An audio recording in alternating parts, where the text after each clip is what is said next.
लेकिन जो बच्चे हो जान बच्चों के सामने जिहड़ा खामद अपनी बीवी नूं गालां कढे अपनी बीवी नूं गालां कढे वो की कहेगा अब्बे दी भी नहीं बनती अम्मी दी भी नहीं बनती ते मेरा आ फिर मनदा ही तुहाडी गल। फिर आउंदे मौलवी जी कोई दुआ दसो वजीफा दसो कोई तवीत देवो कोई दम करो मेरा पुत्र ना फरमान है ओ मेरे वीर ना फरमानी अपनी बुनियाद च भर छड्डी है तू हुण नी गलत रख के उत्ते लैंटर पा के ते मिस्त्री कोल जा रहा मिस्त्री कहंदा मेरे कोल इहदा हल कोई नहीं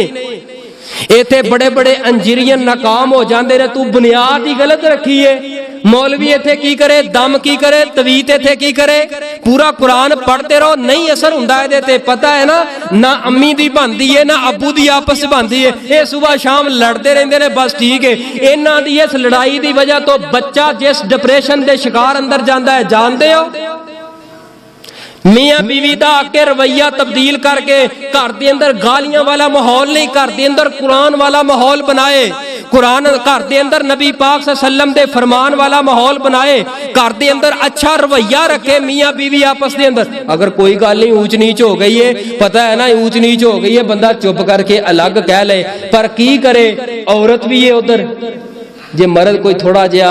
अपना फ्यूचर अपना मूड अपना रवैया चेंज करके औरत नूं समझाण लगे मैनू पता मेरे 8 भरा ने एडियां एडियां गर्दनां लम्मियां वाले तेनू सीधा कर लैणगे फिर बंदे नूं तो गुस्सा चढ़ना ही चढ़ना।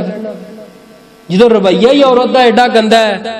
औरत खुद कह रही है मेरे भरा ने इन्ने ते आपे तेनू सैट कर लैणगे। अल्लाह दी बंदीए तेरियां बच्चियां तेरे बच्चियां दा ये बाप है ये तेरियां बच्चियां ते बच्चियां दा बाप है इथों आगाज हो रहा है तेरे बच्चियां दी जड़ है बुनियाद है इनू तबाह ना कर मेरी भैन मेरी मां ना खुदारा अपने बच्चियां दा फ्यूचर खराब ना करो। अगले नुकसान ते गौर करना मियाँ बीवी आपस दे अंदर लड़न ते बच्चे ना फरमान बनदे ने औलादां ना फरमान बनदियां ने। अगर